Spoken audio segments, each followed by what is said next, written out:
¿Qué tal, camarada? ¿Cuánto tiempo sin vernos? Echemos una parrafada evocativa. Oh, eso de parrafada evocativa me suena. Pero no te detengo. ¿Te conviene hablar aquí mismo o buscamos otro sitio? Aquí mismo está bien. ¿Tú recuerdas aquellas clases de ingeniería humana? Por este medio se cita a los estudiantes a las 5:30 de la tarde con absoluta puntualidad. Y recordamos que no es necesario traer lápiz ni libreta.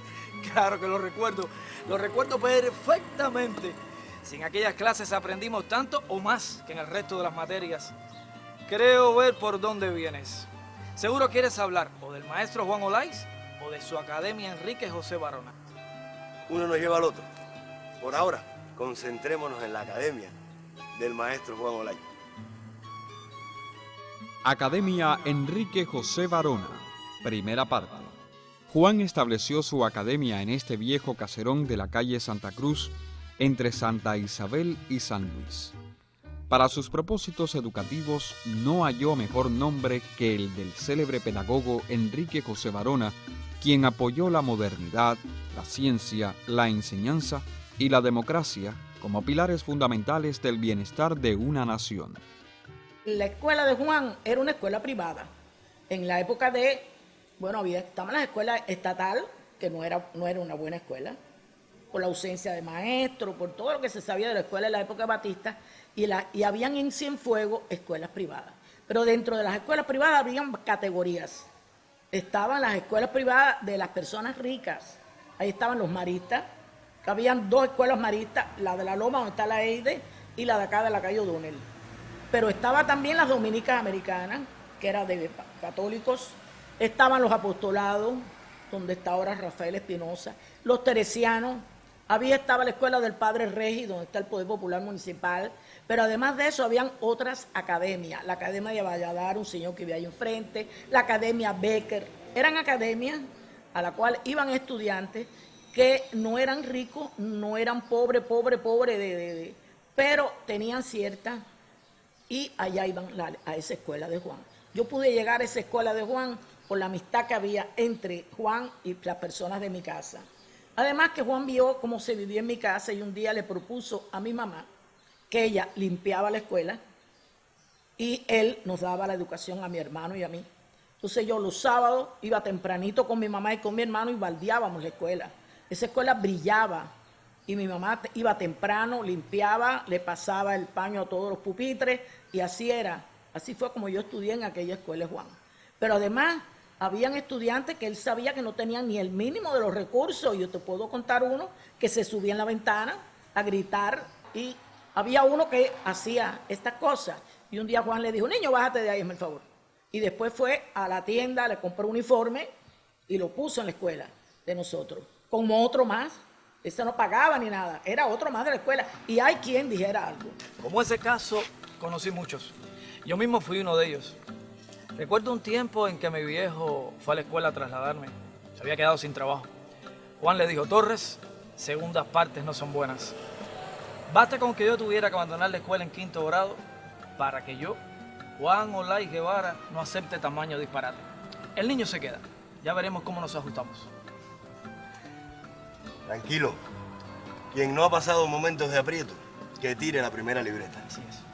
Y como contaba Juan, él mismo tuvo que dejar la academia en 5º grado. Y tú recordarás las matemáticas que sabía Juan. Imagínate que todo fue estudiando autodidacta con libros prestados de antiguos amigos. Así es. Y aquellas clases se llenaban de muchachos, bueno, las clases de las que hablamos, de ingeniería humana. Se llenaba de muchachos sin importar la hora.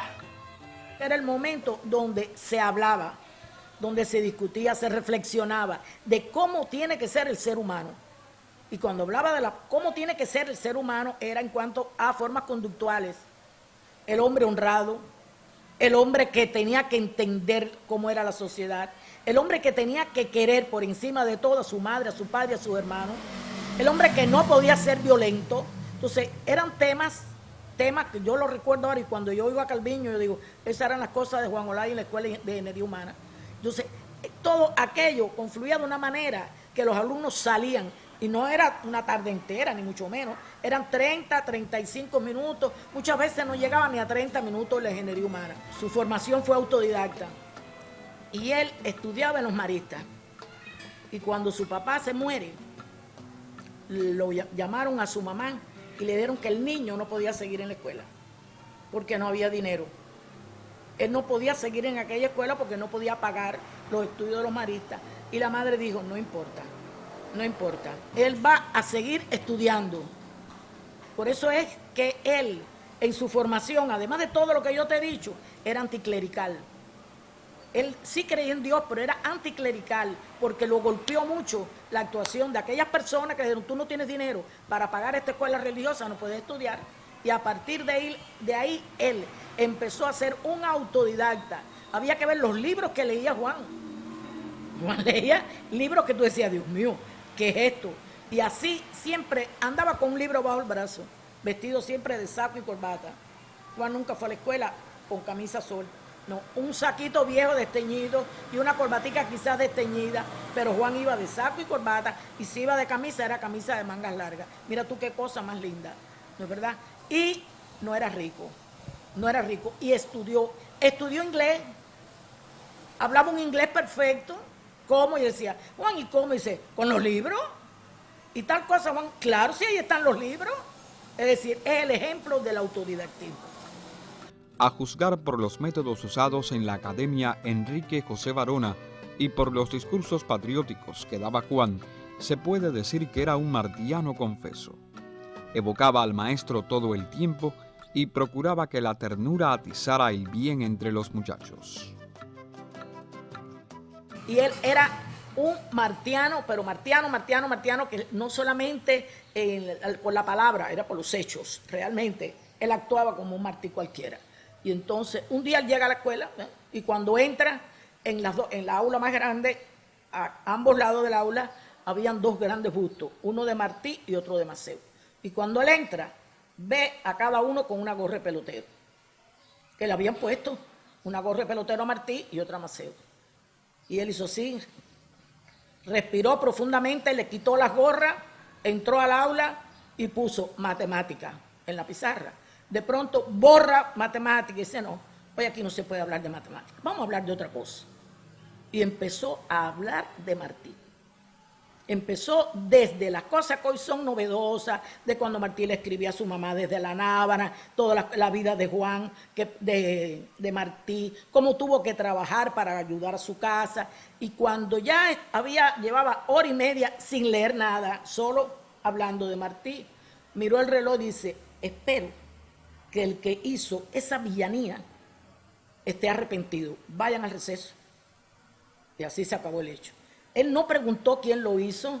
Él esperaba que con aquello, el que lo hizo, estuviera arrepentido. Mira tú qué forma de conformar conductas, qué forma de trabajar sentimientos. Porque si se pone a averiguar entre el grupo de adolescentes, 12, 13 años que tenía todo el mundo, ¿quién fue? ¿Lo voy a castigar? No, eso perdía, todo se perdía. Recuerdo una compañera de aula que una vez le preguntó en plena clase, creo que más por inocencia que por otra cosa. Le dijo, Juan, ¿es cierto que Martí era un picaflor? Juan la miró fijamente, con esa mirada que era de costumbre cuando estaba irritable. Comenzó a mover incesantemente en pie derecho, la miró a los ojos fijos y le dijo, no podría decirle. Lamentablemente no pude conocerlo, pero sí le puedo asegurar que nunca se fijaría en una mujer que no la asombrara. Clase hombre. No sé si recuerdas al hijo del dueño de la fábrica cigarrera, Rodríguez Trinidad.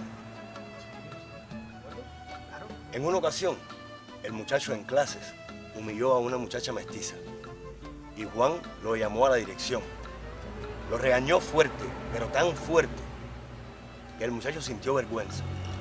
Juan le dijo que si no estaba dispuesto a asistir a la escuela como un templo donde todos eran iguales, debería irse. Y después nos preguntábamos si Juan le había comentado al padre en algún momento sobre lo que había hecho el muchacho, porque el padre siempre contribuía en las actividades de la escuela, pero de haber sido así, lo hubiese regañado todavía más fuerte o lo hubiese obligado a irse de la escuela, cuando no fuera en el mejor de los casos, a disculparse. Pero de lo que sí estamos convencidos, ¿no?, es que Juan era un hombre con mucha autoridad en la ciudad. Sí, tenía mucha autoridad en la ciudad y fuera de la ciudad. Las niñas eran flores para él, realmente. Y a los varones los llevaba, no los maltrataba, pero los llevaba con una seriedad para exigirle comportamiento con las hembras. Él siempre estuvo exigiéndole a los varones cómo tenían que tratar a las niñas. Las niñas son los tesoros de ustedes. No me puedes empujar una niña. Esa es una mariposa, decía él. Eso es una flor. Entonces, esa era la forma de Juan, dividir el sexo, el fuerte y el débil. No, el fuerte es el que yo lo tengo que formar como hombre, como que tú tienes que respetar a esa mujer. Y la muchacha, con la suavidad propia de la muchacha. Espere nuevos detalles de la Academia Enrique José Varona en el siguiente capítulo de Semilla Nuestra. Y al contemplarte, suspira mi laúd, bendiciéndote hermosa sin par, porque Cuba eres tú.